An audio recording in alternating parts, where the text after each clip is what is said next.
جو ٹرکش جو ایک رجیم ہے وہاں پہ اسے کچل دیں گے، یا شام میں کسی تک چلے جائیں گے شامی مہاجرین کو بسانے کے لیے، مگر اس کا امت مسلمہ کو، امت محمدیہ کو فائدہ نہیں ہوگا. ترکوں کو فائدہ ہو سکتا ہے، ترانیوں کو فائدہ ہو سکتا ہے، مگر امت کو فائدہ نہیں ہوگا. میں اس میں نا ایڈ کرنا چاہوں گا اختلاف کے ساتھ. اس وقت جس طرح سے آپ کو عالمی پابندیوں میں جکڑا جا چکا ہے، افغانستان کا معاملہ آپ دیکھ لیں، انہوں نے جس طریقے سے لڑ کے بزور تلوار بزور بازو آزادی چھینی، مگر اس وقت بھی دنیا سے، حتیٰ کہ مسلم دنیا سے بھی اپنا آپ منوانے کے لیے انہیں ان کی کچھ شرائط کے اوپر کمپرومائز کرنا پڑ رہا ہے، انہیں لچک دکھانی پڑ رہی ہے. پاکستان کے بے شمار ایسے معاملات ہیں کہ پاکستان سٹینڈ کرنا چاہتا ہے مگر اسے جکڑا جا چکا ہے، وہ سٹینڈ نہیں کر سکتا. دنیا کو انہوں نے ان معاہدوں میں اس طریقے سے جکڑا ہوا ہے. اس وقت اگر ترکی امہ کی فوج بنانے کی بات کرتا ہے تو میرا خیال ہے کہ سب سے پہلے امہ کے اندر سے ویسی مخالفت اٹھے گی جیسے افغانستان کے لیے امہ کے اندر سے مخالفت اٹھتی ہے. اور وہ کہتے ہیں امریکہ کے سجدہ ریز ہو جاؤ، کیا فرق پڑتا ہے، امریکہ کو ایک سجدہ ہی ہے نا، ایک سجدہ اور تجھے آزادی مل جائے گی. تو یہاں سے ہی اس آرمی کے خلاف لوگ اکٹھے ہو جائے کہ تم امہ کے ٹھیکیدار کہاں سے نکل آئے. اس نے غالباً توران آرمی اس لیے بنائی کہ وہ ترک آرمی بھی نہیں، خالی ترکی کی، ترک زبان بولنے والے، اس میں 5 ممالک شامل ہیں اور 7 مزید ممالک کی شمولیت متوقع ہے اس میں. تو پہلی بات تو یہ اس نے ترکی زبان بولنے والے ساروں کو اکٹھا کیا، یہ ہے پہلا سٹیپ. اس کے بعد آپ نے پوچھا کہ وہ تل ابیب جائے گی کہ نہیں، بیت المقدس جائے گی کہ نہیں. تو کیا فریڈم فوٹیلا پہلے بھی گیا تھا کہ نہیں گیا تھا؟ اور اس کے علاوہ کون سا جہاز گیا تھا؟ صرف ایک ہی گیا تھا جو ترکی کی طرف سے گیا تھا، اور کوئی جہاز نہیں گیا تھا. تو میرا خیال ہے اسے پہلا سٹیپ سمجھنا چاہیے. اوپر سے 2023 بھی قریب آ رہا ہے، ہم اس پہ کئی پروگرام کر چکے ہیں کہ کیا کیا پاسبلٹیز ہیں اور کیا کیا ہو سکتا ہے اور کیا کیا نہیں ہو سکتا. اوور ایگزیجریشن بھی بہت زیادہ ہے. اب یکدم اگر وہ کہہ دے کہ یوں ہو گیا تو کچھ بھی نہیں ہوگا. شطرنج کی بساط میں چھوٹے چھوٹے پیادے آگے بڑھا کے شہ ماتی جاتی ہے. توران آرمی بیسیکلی اگر انیشلی صرف ترکی زبان بولنے والوں کا اجتماع ہو جائے، اس کے بعد اگلے سٹیپ پہ ان کے قریبی علاقے شامل ہوتے جائیں، پھر اگلے 5 سال کے بعد کچھ اور دیکھیں. اس سے آپ کو لارجر پکچر کی شکل میں دیکھنا ہوگا، لارجر کینوس پہ دیکھنا ہوگا. تو میں اس سے بالکل نا امید نہیں ہوں، اگرچہ میں ایگری بھی کرتا ہوں کہ اس میں لسانی عصبیت، قومی عصبیت نظر آتی ہے، مگر انیشلی اسے حکمت عملی اگر آپ سمجھیں تو شاید 5-7 سالوں کے بعد اگر یہ وجود میں آ جائے. تو ابھی تو وجود میں بھی نہیں نا آئی، آئیڈیا ہے. ڈاکٹر صاحب یہ تبدیلی ہی ہے، کیونکہ جب مصطفیٰ کمال کی حکومت آئی تھی تو اس نے یہ بات واضح کر کے رکھ دی تھی کہ جو اب ترک کی جو ساورینٹی ہے وہ سب ترک سب سے پہلے پاکستان، سب سے پہلے ترکی اس نے کہہ دیا ہے، ترکی کا. لیکن اب دیکھیں کہ انہوں نے کہا کہ نہیں صرف ترکی نہیں، ساتھ کے مزید ترک تھوڑا سا بسد احترام آپ سے اختلاف کرنا چاہوں گا. اگر اس نے ٹرکش ٹیریٹری یا ترکی ریاست کی بات کی ہوتی تو کبھی بھی قبرص میں فوج نہ بھیجتے. 1974 میں گریس اور ترکی کے درمیان وار ہوئی تھی قبرص میں، اور ابھی بھی ایسٹرن پارٹ جو سائپرس ہے ان کے ڈاکومنٹس کا حصہ ایگزیکٹلی. مگر وہ ایک الفاظ بیان دے دینا اور بات ہوتی ہے، امپلیمنٹیشن. یہ جو بیان ہے یہ بھی اس بات کی تائید کرتا ہے کہ جیسے ڈاکٹر صاحب نے کہا کہ قومی عصبیت، میں یہاں پہ ترکش قوم کی بات نہیں کر رہا، قوم بنتی ہے زبان سے. اگر ملت کے علاوہ بات کریں ہم، جو دنیا میں ایک پرسپیکٹیو ہے جنرل، قوم بنتی ہے زبان سے. تو جتنے بھی ترانی ہیں، جتنے بھی آذری ہیں جنہیں وہ بھی ٹرکش کہلاتے ہیں، تو انہوں نے سب کو اس میں شامل کیا ہے. میرا اس میں سٹانس یہ ہے کہ جیسے آج کوئی پنجابی آرمی بن جائے، یا کوئی ہم کہتے ہیں کہ انیشلی ہم پنجابی آرمی بنا رہے ہیں، کل کوئی چیز ہم غزوہ ہند کر لیں گے، 12 کروڑ پنجابی ہیں، آرام سے غزوہ ہند ہو جائے گا، سرحدیں ساتھ ساتھ ہیں. تو ایسا نہیں ہوگا، ایسا نہیں ہوتا. اگر اس میں لارجر کینوس پہ بھی پھیلا دیں تو قازقستان ہے، قازقستان کو گو کے آزاد ہوئے 30 برس ہو گئے، مگر ابھی تک وہ جو روس کے زیر اثر ہے، ابھی تک وہاں پہ آمریت ہے، ابھی تک وہاں پہ لوگوں کی داڑھی رکھنے پہ پابندی ہے، ابھی تک وہاں پہ نماز پڑھنے پر لوگوں سے سوال و جواب کیے جاتے ہیں، ابھی تک وہاں پر ایک شخص واحد کی حکمرانی ہے جو کہ پیوٹن کے زیر اثر ہے. تو لارجر کینوس پہ بھی دیکھا جائے تو میرا نہیں خیال کہ اس سے بہت زیادہ فائدہ ہو سکتا ہے. گو کہ میں بالکل نا امید بھی نہیں، اور نا امید ہم ہو بھی نہیں سکتے، ہر چیز کے 2 رخ ہوتے ہیں، مگر جو نا امیدی کا عنصر ہے وہ زیادہ ہے. میں اس میں پھر ایک دفعہ ایڈ کرنا چاہوں گا، اگرچہ عام طور پہ ہماری گفتگو میں کاؤنٹر کویسچن اس طرح کے تو کم ہی ہوتے ہیں، لیکن آج نکل رہے ہیں. جیسا کہ انہوں نے ایک مثال دی، اس مثال سے میرے ذہن میں آیا کہ 12 کروڑ پنجابی مل کے اگر کہیں کہ ہم پنجاب بنا لیں، غزوہ ہند کر لیں، لیکن آپ اسی پاکستان میں دیکھیں پنجاب رجمنٹ ہے، بلوچ رجمنٹ ہے، پختون رجمنٹ ہے، اور وہ سارے مل کے پاکستان کی رجمنٹ بنتے ہیں. ایسے ہی ہو گیا نا. اب آپ اسے اس انداز میں دیکھیں کہ ایک توران آرمی بن گئی، ایک توران آرمی ایک رجمنٹ ہے، وہ ایک دوسری رجمنٹ ہے جو پاک و ہند کی رجمنٹ ہے، ایک تیسری رجمنٹ جو عرب کی رجمنٹ ہے، ایک تیسری رجمنٹ ہے جو افریقی ممالک کی رجمنٹ ہے. یہ اپنی اپنی جگہ پہ اکٹھے ہو گئے. اس کے بعد جب ایک سینٹرل کمانڈ میں آئیں گے تو عالم کفر کو کس طرح گھیرا جا سکتا ہے اگر غیرت جاگ جائے تو. بالکل بالکل میں نا امید نہیں ہوں. ہم تو چاہتے ہیں کہ جاگے، مگر جیسے سب سے بڑا جو عالمی کفر کا اتحاد ہے وہ نیٹو ہے. اس سے بڑا تو ڈاکٹر صاحب کوئی اتحاد نہیں ہے، اور وہ اس کا حصہ ہے ترکی، اور وہ اس کا حصہ ہے. سب سے بڑا جو عالمی استعمار کا جو نہ صرف نمائندہ بلکہ جو سربراہ ہے وہ اسرائیل ہے. اور ترکی نے اسرائیل کو تسلیم کر لیا دوبارہ سے. اب نہیں کیا, نہیں یہ اب تو نہیں کیا, نہیں اب نہیں, دوبارہ سفارتی تعلقات بحال ہو گئے نا. ایک منٹ سوری, جی پلیز. تسلیم کرنے میں میں آپ کا پوائنٹ آف ویو سمجھ رہا ہوں, جو آپ جس طرف اشارہ کریں کہ ارلی 1950s میں کیا ہوا تھا, وہ تو اس وقت یہ تھا کہ اب انہوں نے کچھ خاص وجوہات کی بنا پر وہ سفارتی تجارتی تعلقات کو محدود کیا تھا, محدود کیا تھا. اور جب فریڈم فلوٹیلا وہاں پر گیا تھا تو وہ اسی وجہ سے گیا تھا کہ تعلقات تھے, ورنہ وہ جا ہی نہیں سکتے تھے.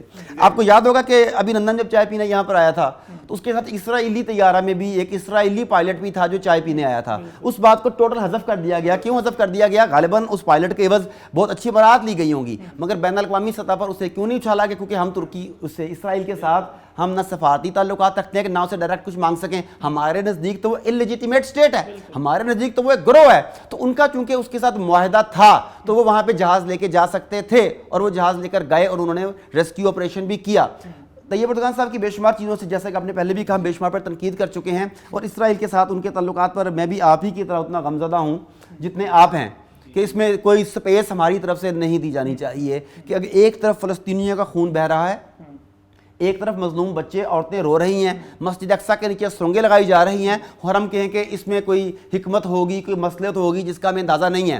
ہم تو ایک ہی حکمت, ایک ہی مصلحت کو جانتے ہیں کہ ایسے موقع پہ تلوار لے کے نکلا جاتا ہے, وی کنڈیم دیٹ. مگر اس کنڈیمیبل عمل کے نتیجے میں اگر ہم طوران آرمی جیسا ایک عمل ہو رہا ہے جو شاید دوبارہ سے امت مسلمہ کی نشاط ثانیہ کی طرف لے جانے کا موجب بنے, ہم اسے کنڈیم نہیں کر سکتے. وہ ان کا عمل قابل مذمت, ہم اس کی مذمت کرتے ہیں کہ اسرائیل کے ساتھ اس طرح کے تعلقات کرنا, اس کا کھل کے استقبال کرنا, سینہ واشگاف کرنا, وہ کنڈیم.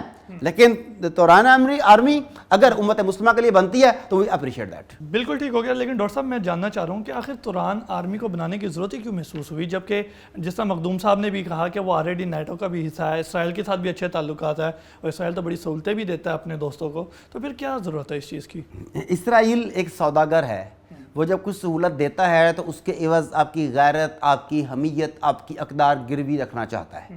پہلی بات تو اسرائیل کے حوالے سے تو یہ لے لیتے ہیں. لیکن ترکی کو یہ ضرورت کیوں پیش آئی؟ تو آپ دیکھیں کہ جب سے ٹرمپ کا دور آیا ہے اس وقت سے ترکی کے خلاف جنگ جاری ہے. ٹرمپ چلا بھی گیا مگر وہ جنگ جاری ہے. ترکی کی کرنسی کے اوپر کتنی مرتبہ حملہ کیا گیا, ترکی کی معیشت کو ڈی سٹیبل کرنے کے لیے کتنی کوششیں کی گئیں, ترکی کی کرنسی تاریخ کی بدترین سطح پر آ گئی. اس کے بعد بطور قوم ترکی نے اپنے صدر کا ساتھ دیا, انہوں نے دوبارہ سے سٹیبل کر لیا. لیکن ہوا کیا؟ یہ تو حملہ ہوا. پھر کیا ہوا؟ معاشی میدان میں ترکی نے فرانس کو پیچھے چھوڑا. جیسے ہی ترکی نے فرانس کو پیچھے چھوڑا پورے یورپ کے تن بدن میں آگ لگ گئی. وہ کہ تصور بھی نہیں کر سکتے تھے کوئی غیر یورپی ملک, اور وہ بھی مسلمان, کسی یورپی ملک کو یوں معیشت کے میدان میں پیچھے چھوڑ دے گا. پھر کیا کیا؟ اس کے بعد مغربی ذرائع ابلاغ ملے, میڈیا ملا, سفارتی مراکز اکٹھے ہوئے, انٹیلیجنس کے تانے بانے بنے گئے, اور ترکی اور سعودی عرب کو مزید ان کی کشیدگی کو ہوا دینے کے لیے کوشش کی گئی. عرب ممالک میں ترکی کو بدنام کرنے کی کوشش کی گئی. پھر نومبر 2015 میں آپ کو یاد ہوگا کہ شام میں ترک سرحد کے قریب طیارہ گرایا گیا. اس طیارے گرنے کے معاملے کو بھی کئی ممالک میں اٹھایا گیا اور ترکی کو ڈی فیم کرنے کی کوشش کی گئی. پھر ترک صدر نے دورہ سوڈان کیا. دورہ سوڈان کو عرب ممالک میں ترکی کے خلاف نفرت پھیلانے کے لیے استعمال کیا گیا. ترکی کے قطر کے ساتھ تعلقات اور لیبیا کے ساتھ معاہدوں پر اور سمندری حد بندی پر اعتراضات اٹھائے گئے تاکہ عرب ممالک کسی بھی طرح ترکی کے قریب نہ ہو جائیں. دیکھیں اگر عرب ممالک اور ترکی یہ دونوں ایک دوسرے کے قریب ہو جاتے ہیں, ایک قدرتی وسائل تیل سے مالا مال ہے, دوسرا ویژن میں, اسلحے میں, جوش اور جذبے میں بہت زبردست ہے, کہ دونوں اکٹھا ہو جائیں تو امت کے لیے بہت کام ہو سکتا ہے. انہوں نے اسے لڑانے کے لیے کوشش کیا گیا. اسے انہوں نے عرب ممالک میں ترکی کی مداخلت قرار دے دیا کہ جی آپ قطر کے ساتھ تعلقات کر رہے ہو تو لیبیا میں جا رہے ہو. لیکن اسی وقت ایک فرانس نے ایک عرب ملک کے ساتھ ساحل سمندر پر اسلامی ممالک پر اپنی فورسز تعینات کر دی. یعنی اگر ترکی یہ معاملہ کرے قطر کے ساتھ یا لیبیا کے ساتھ تو یہ عربوں میں مداخلت ہے, لیکن اگر فرانسی والا معاملہ کرے تو وہ قابل قبول ہے. یہ سارے کے سارے معاملات اصل میں عالم اسلام میں رخنہ ڈالنے, ایک دلوں میں قدورتیں پیدا کرنے اور ان حکمرانوں کو آپس میں لڑوانے کی سازش تھی. اور نیٹو کسی بھی موقع پر, آپ نے نیٹو کا بھی نام لیا, نیٹو کسی بھی موقع پر ترکی کے کام نہیں آیا. نیٹو کیا اور ترکی کا نظریہ بالکل ایک دوسرے کے اپوزٹ چل رہا ہے. کچھ معاہدے اب باحالت مجبوری کرتے ہیں, آپ اس میں پھنسے ہوتے ہیں. غالباً اس معاہدے میں پھنسا ہوا ہے, اگر وہ اس معاہدے میں ایکٹیو ہوتا تو پھر جب ترکی کو مسئلہ پڑتا ہے تو اس وقت نیٹو اس کی مدد کو کیوں نہیں آتا؟ نیٹو کبھی اس کی مدد کے لیے نہیں آیا, انہوں نے اپنا اسلحہ تک روک دیا تھا. یہ ہوا نا سارا کچھ. تو ایسے معاملے میں اسے اپنی سروائیول کے لیے اپنے پیروں پر کھڑا ہونا پڑا. اور میں سمجھتا ہوں کہ نیٹو کا طیب اردگان کا ساتھ نہ دینا یہ بہت اہم ٹرننگ پوائنٹ تھا جس نے اسے اپنے پیروں پر کھڑا ہونے ان سے منہ موڑنے پر مجبور کیا، اور میں اسے گڈ سائن سمجھتا ہوں۔ بالکل ٹھیک ڈاکٹر صاحب۔ مخدوم صاحب آپ سے جاننا چاہوں گا، اگرچہ کہ آپ نے کھل کے پہلے ہی مخالفت کر دی ہے، لیکن جس طرح ترکی کی عظمت ایک دفعہ انہوں نے کھوئی اور اب اسے دوبارہ پانے کے لیے وہ کوششیں کر رہے ہیں، تو اگر توران آرمی بن جاتی ہے تو یہ اس میں کیا ہے؟ فرض کر لیا جائے، فرض کر لیں۔ دیکھیں مجیب، میں نے اس کی مخالفت نہیں کی، میں نے صرف اپنا یہ سٹانس دیا تھا کہ امت مسلمہ کا نام اس میں نہیں ہے۔ یہ ہاں اعتراض میرا اس کی بننے پہ نہیں تھا، محدود دائرہ کار پہ، اس کے اختیارات پہ تھا کہ اس میں محض ایک عصبیت کی بو آ رہی تھی، اس میں ایک قومی عصبیت جسے کہتے ہیں اس کا احساس اجاگر تھا، اسلام کا ذکر نہیں تھا، مگر اس کی افادیت سے میں نے انکار نہیں کیا، اس کے بننے میں میں نے اعتراض نہیں کیا۔ ٹرکی جیسے ڈاکٹر صاحب نے بڑی وضاحت سے بتایا آپ کو کہ پچھلے 8-10 سال میں ہمیں تو یہاں پہ بیٹھ کے باتیں بڑی آسان لگتی ہیں، اور ہمارے جو خاص کر علماء حضرات ہیں وہ تو کہتے ہیں بس پلک جھپکی اور خلافت آ گئی 2023 میں، مگر رجب طیب اردگان کو جن مشکلات کا سامنا ہے، باخودہ 21ویں صدی کی دوسری یا تیسری دہائی میں کسی امت مسلمہ کے حکمران کو اتنی سخت مشکلات کا سامنا نہیں کرنا پڑا۔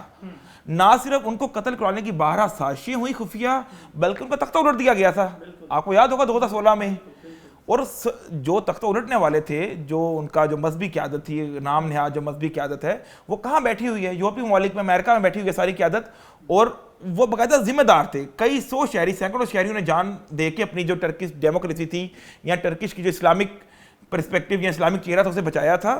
پھر آپ دیکھیں کہ انہوں نے روس سے الجھانا چاہا، طیارہ گرایا جو ڈاکٹر صاحب نے بتایا، پھر جہاں جہاں ترکی نے مداخلت کی وہاں نیٹو اس کے مقابل آ گئی، حالانکہ نیٹو کا ممبر تھا اور نیٹو کا فرض بنتا تھا کہ اپنے ہر ممبر کو انڈورس کرے، اس کی مدد کرے، مگر نیٹو نے اسلحہ بھی روک دیا، سازشیں بھی کی۔ رجب طیب اردگان کے خلاف جو پوری کمپین تھی وہ فرانس سے چلی، فرانس سے اپریٹ ہوئی۔ تو ایسے حالات میں ٹرکش قوم کا سروائیول کیا تھا؟ ایسے حالات میں جب امت مسلمہ سے بنو کوئی خیر کی توقع نہ ہو خاص کر، تو پھر وہ اپنے ارد گرد لوگوں کو جمع کریں گے جو ایک زبان بولنے والے ہیں، جو خود کو ایک قوم کہلاتے ہیں، جو ترانی قوم ہے۔ اب آپ نے دیکھا اس کا امپیکٹ کیا پڑا آذربائیجان میں۔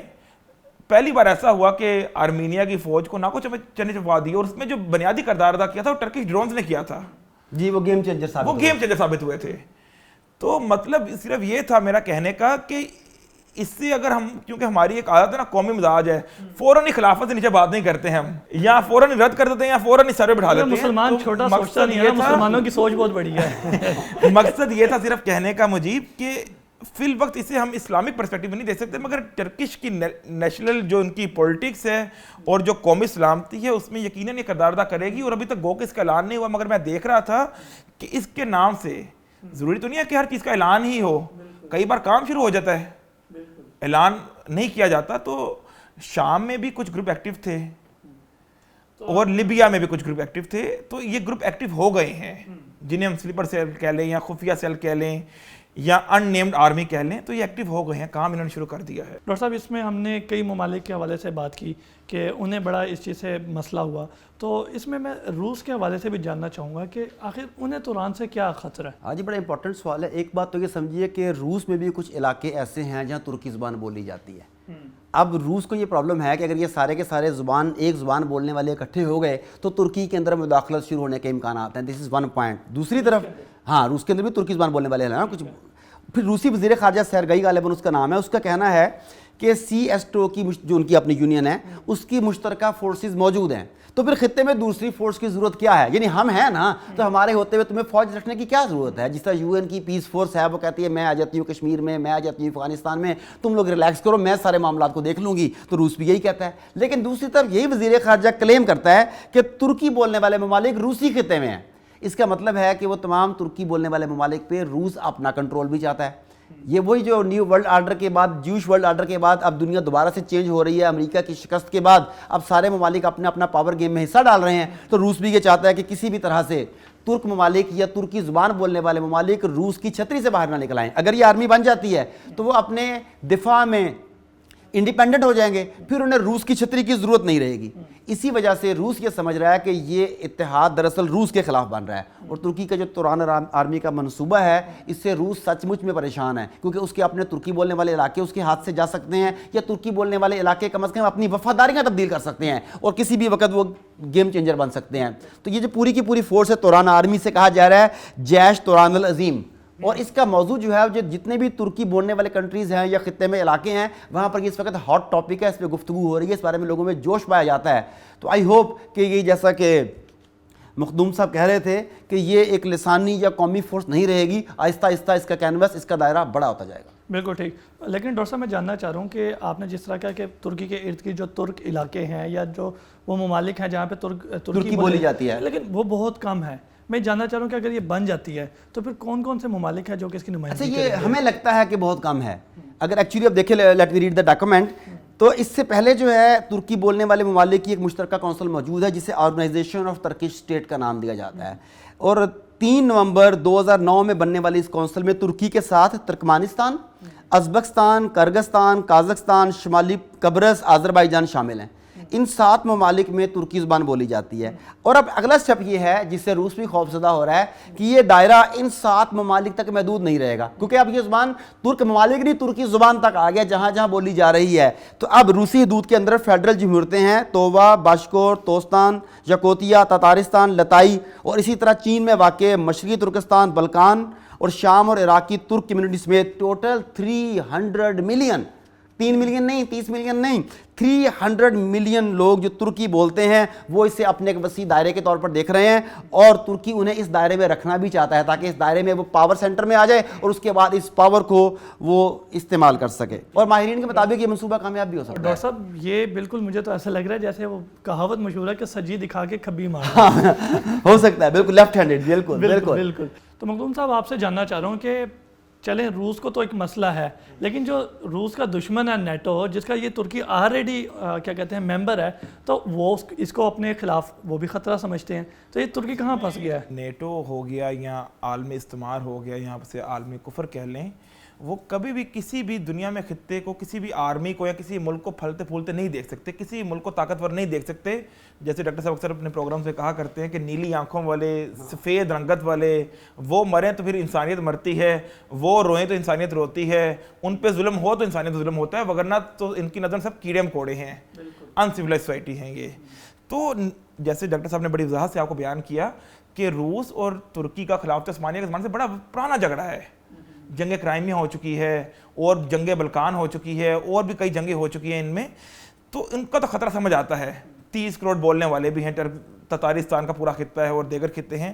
مگر نیٹو کو کیا تکلیف ہے؟ تو نیٹو کو یہ تکلیف ہے کہ اگر 30 کروڑ لوگ جو کہ سارے کے سارے جنگجو ہیں, جو شمالی کفکاز کی پوری بیلٹ ہے, یا ایسٹرن ترکستان جو چائنا میں آتا ہے, اور جو پوری وہ بیلٹ ہے, وہ انتہائی جنگجو ہیں. وہ ایک طرف یوکرین سے کے حق میں بھی لڑ رہے ہیں, دوسری طرف روس کے بھی لڑ رہے ہیں. وہ انتہائی جنگجو لوگ ہیں, جس طرح ہمارے ہاں کچھ قبائل کو کہا جاتا ہے شمال مغربی سرحدی صوبے کے.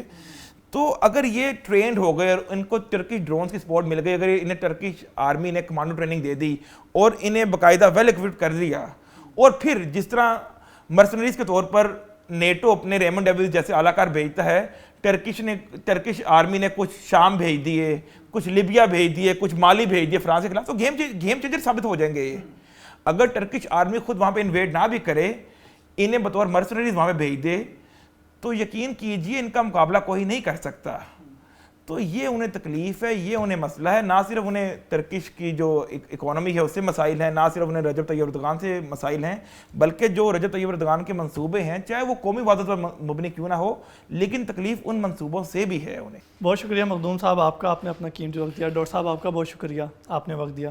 ناظرین, ڈاکٹر صاحب کی باتوں سے اور مخدوم صاحب کی باتوں سے مجھے ڈاکٹر صاحب کا ایک جملہ یاد آیا, جو وہ حدیث کا ٹکڑا بیان کرتے ہیں کہ الکفر ملت واحدہ. کفر جہاں جہاں بھی ہے یہ سارے ایک ہی ہیں دراصل, اور یہ ہمیشہ مسلمانوں کے خلاف کھڑے ہوتے ہیں. تو ہماری دعا ہے کہ جو توران آرمی بن رہی ہے یا عنقریب جو بنے گی, تو اگرچہ کہ شروع میں یہ ایک ترک ایک اتحاد ہے, لیکن مستقبل میں جا کے یہ مسلمانوں کی نمائندہ بنے. اپنا بہت زیادہ خیال رکھیے گا. اپنے میزبان مجیب الرحمان اور ڈیئر ٹو ٹاک کی پوری ٹیم کو اجازت دیجیے. اللہ نے کے بعد.